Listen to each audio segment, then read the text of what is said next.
In this episode of Biblical Unlocks, we will go through a chapter of the Bible and make it make sense in your life today. Studies routinely show that reading your Bible regularly significantly lowers symptoms of depression, anxiety, and anger, whilst also increasing forgiveness, compassion, and a sense of purpose. So if you enjoy episodes like this, please consider following and rating the show. It's free, helps me out a lot, and you can always change your mind later.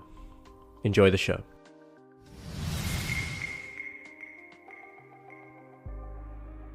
Hello and welcome. But today we're going to go through Genesis chapter 9. Genesis chapter 9, we have the covenant between Noah and God. And there's a covenant between Noah and all the living creatures, and it's a new beginning after the judgment. Because it's the covenant with Noah, it's called the Noahic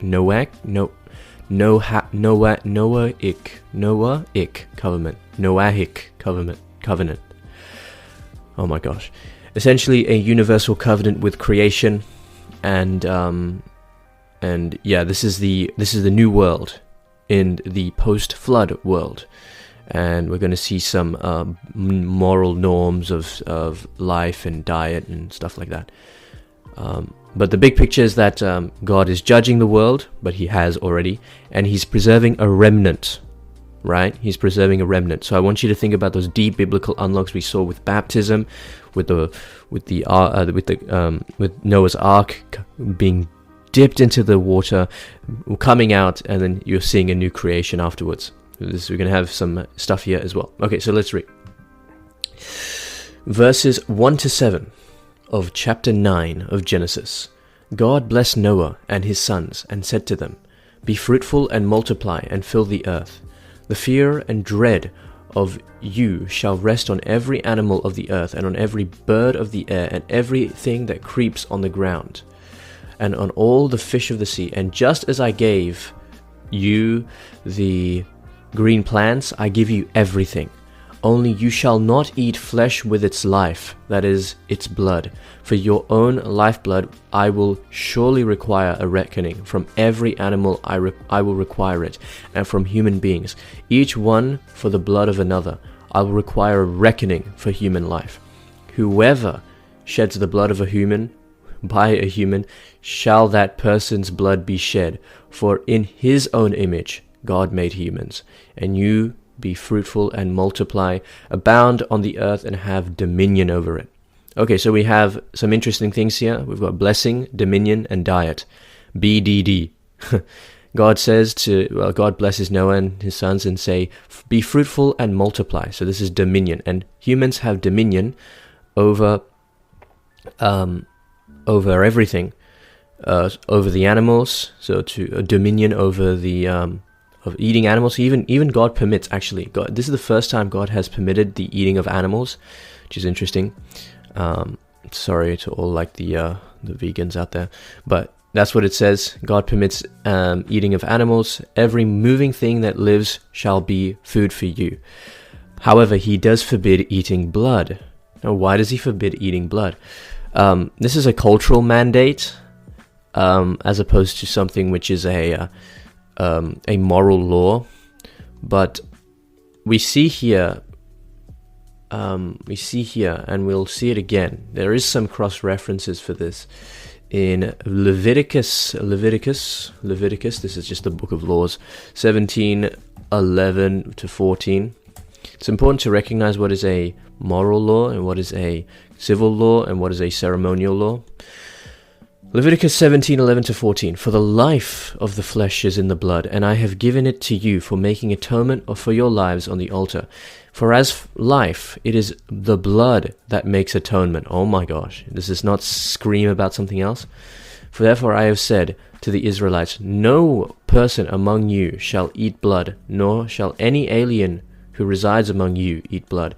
And any one of the Israelites, or of the aliens who reside among them, who hunts down an animal or bird that may be eaten, shall pour out its blood and cover it with earth. For the life of every creature, its blood is its life. Therefore I have said to you, the Israelites, you shall not eat the blood of any creature, for the life of every creature is its blood. Whoever eats it shall be cut off. Okay, so we see that, and then we'll again see in Acts 15 that the church actually upholds this prohibition on blood. The idea is, though, that we're trying to see a level of continuity, that humans were created in the image of God. We saw that in Genesis chapter 1, verse 27. And we're called to be we're the image bearers, but we're also called to steward and have dominion over the land, okay? However, what we're seeing is we have a changed reality insofar as we are allowed to eat all animals, but there's a moral constraint. We're not allowed to eat the blood of animals. Why? Because this is pointing forward to the later sacrificial system that we see in Leviticus, and then the ultimate sacrifice of Jesus Christ. That's what we're going to be seeing. Okay, verses 8 to 17. We see the covenant here, like an everlasting covenant, and I just want to point out something that's important. A covenant is simply an agreement, okay? An agreement between God and his people. And I want you to look at this covenant and identify some aspects of it. Then God said to Noah and to his sons with him, "As for me, I am establishing a covenant with you and your descendants after you, and with every living creature that is with you, the birds, the domestic animals, and every animal of the earth with you, as many as came out of the ark. I establish my covenant with you, that never shall all flesh be cut off by the waters of a flood, and never again shall there be a flood to destroy the earth." God said, "This is the sign of the covenant that I make between me and you and every living creature that is with you. For all future generations, I have set my bow in the clouds, and it shall be a sign of the covenant between me and the earth. When I bring clouds over the earth, and the bow is seen in the clouds, I will remember my covenant." The bow is the rainbow. So the rainbow imagery there. "I will remember my covenant that is between me and you and every living creature of all flesh, and the waters shall never become a flood to destroy all flesh. When the bow is in the clouds, I will see it and remember the everlasting covenant between God and every living creature of all flesh that is on the earth." God said to Noah, "This is the sign of the covenant that I have established between me and all flesh that is on the earth." Wow, impressive. So God has made an everlasting covenant with Noah, with you and your offspring after you, and with every living creature. The rainbow, or bow, is the covenant sign. When God sees it, he remembers the covenant with earth. Okay, so the covenant is universal. So we saw that in Genesis chapter 6, verse 18. Let's just do a little recap. In Genesis chapter 6, verse 18, we see something interesting. Genesis 6:18. Sorry, it takes a while. There you go. "But I will establish my covenant with you. You shall come into the ark, you, your sons, your wife, and your sons' wives with you." So the covenant is being established. We also see again the idea of a rainbow in Ezekiel chapter 1, verse 28. Revelation, which we read as well, Revelation 4:3, and then Revelation 10:1. So let's take a look, and you'll see the rainbow imagery in each one of them. Okay, "Like the bow in a cloud on a rainy day, such was the appearance of the splendor all around. This was the appearance of the likeness of the glory of God. When I saw it, I fell on my face, and I heard the voice of someone speaking." Okay, so that's cool. It talks about jasper, carnelian in Revelation chapter 4, verse 3. "And the one seated there looks like jasper and carnelian, and around the throne is a rainbow that looks like emerald." So there's a rainbow again, and then Revelation 10:1. "Then I saw another mighty angel coming down from heaven, wrapped in a cloud, with a rainbow over his head. His face was like the sun, and his legs like pillars of fire." So this is the idea of a rainbow, suggests the everlasting covenant with Noah. So that's that. Very good. So it suggests prophetic imagery, and also there's rainbow imagery here. The important thing to remember is there's covenant continuity. The Noahic covenant shows God's mercy and faithfulness to all of creation. Okay, and again, it's foreshadowing the ultimate new covenant in Jesus Christ. So it's interesting here as well that God remembers. Notice how it says God remembers. Obviously, God remembers everything. His memory is probably the best in the entire world. I mean, is it even prudent to compare God's memory to other people? But this is a function. This serves a theological function, and the reason why is because all this is saying is God is reliable, right? God is reliable, and when we look at that rainbow, we should remember. Maybe it's not so much for God to remember us, but rather we need to remember that God has steadfast mercy. That in the past He enacted His justice, but in these days He enacts His mercy through His Son. We also had the baptism resurrection idea. So we had the baptism and recurrence idea in baptism and resurrection with the flood, and then we had deliverance, where Peter in 1 Peter chapter 3 verse 20 to 21 links the waters with baptism and new life, and we talked about this last time, which is interesting, right? It's quite interesting. I also want to go back to verses 5 to 6. Whoever sheds the blood of a human, by a human shall that person's blood be shed, for in His own image God made humans. So again, we're saying that, like in this particular instance, we actually have a moral law here, where God is asserting sanctity of human life. All humans are made in God's image. Therefore, shedding of human blood is forbidden. Okay, and whoever's blood is shed will have their blood shed. So it's like tit for tat, if you will. All that is to say that human life has a significant cost, right? And we see in Hebrews chapter 9 that Christ bears that cost. And there's a value of life, and Christ bears the cost of our lives by dying for us. So that's why he did it. And it's interesting because we see this here, right, in Hebrews chapter 9, verse 15. For this reason, He is the mediator of a new covenant, so that those who are called may receive the promised eternal inheritance, because a death has occurred that redeems them from the transgressions under the first covenant. Where a will is involved, the death of the one who made it must be established, for a will takes effect only at death, since it is not in force as long as the one who made it is alive. Hence, not even the first covenant was inaugurated with blood, for and every covenant had been told to all the people by Moses in accordance with the law. He took the blood of calves and goats. Essentially, again, we're saying we have a new covenant. Only Christ was capable of fulfilling that new covenant, and gives us or clothes us with His righteousness. Okay, final verses 19 to 29. We're going to see Noah's drunkenness and family episode. This is not going to be good, but this is going to serve as an important point. The sons of Noah who went out of the ark were Shem, Ham, and Japheth. Ham was the father of Canaan.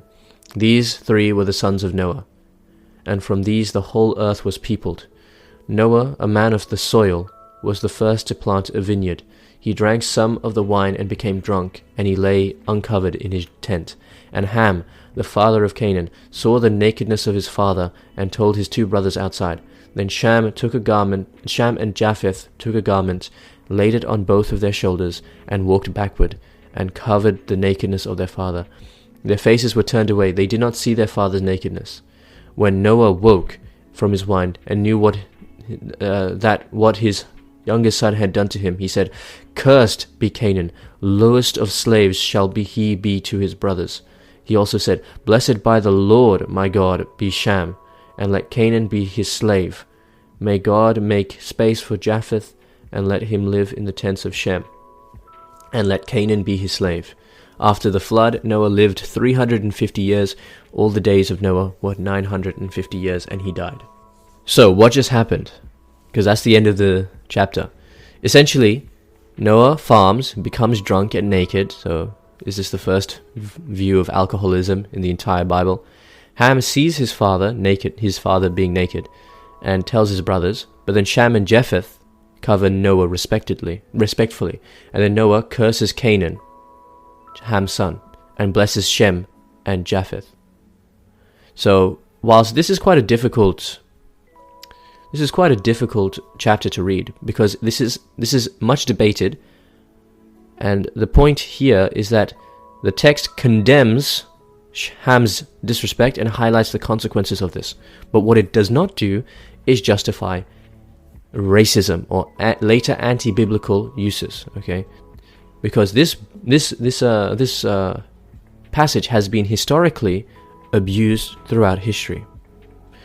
And many scholars read the curse as addressing Ham's breach of household honor and the social disorder that follows. But this is not an endorsement, a divine endorsement of permanent ethnic servitude. It's more to do with the fact that the narrator is linking the family conduct to future destiny or providence after judgment. So it's just a reminder that the covenant, this is, even though Noah was righteous and blameless in his sight and all of these things we talked about with the covenant, he's still a human. He's still born of flesh. He still inherits sin from his past generations. And because of this, you're not instantly made holy by accepting an agreement. You're made holy by the blood of the Lamb. That's the important thing to remember. But Genesis 9:20 to 27, it says, because Noah is condemning Ham, right? Who is this? Is condemning Canaan, the son of, who is the son of Ham, because of what Ham has done, and he's condemning him to cursed be Canaan, who is the son of Ham, lowest of slaves shall he be to his brothers. But the important thing is mercy. God's mercy does not necessarily erase human fallenness. We're all in a state of fallenness because of the fall of Adam. By one man, for by one man's sin entered into the world. And by one man's righteousness, we are clothed with righteousness. And that is the message of the gospel. But we're not going to misuse scripture to justify slavery and racism, because this is not a divine endorsement. In fact, just because we see something in the Bible does not necessarily mean that God endorses it. In fact, there are many shameful pieces of conduct that are present in the Bible, which serve as warnings for us, as opposed to divine endorsements. So the verse to remember is Genesis chapter 9, verse 13. I have set my bow in the clouds, and it shall be a sign of the covenant between me and the earth. Just a visible reminder that the rainbows that we see is actually God's covenant, His promise to preserve and mercy towards creation. Okay, so when we see rainbows, when we see a rainbow, that is what we remember. That we had a previous covenant, and that the fulfillment of that covenant is through Jesus Christ. I'll see you in Genesis chapter 10.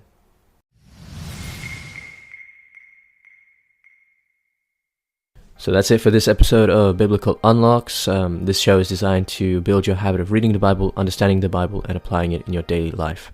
I do upload daily, so if you don't want to miss tomorrow's episode, feel free to rate the show and follow. Otherwise, have a blessed day. And if you're not in your word, you're in your feelings. Godspeed.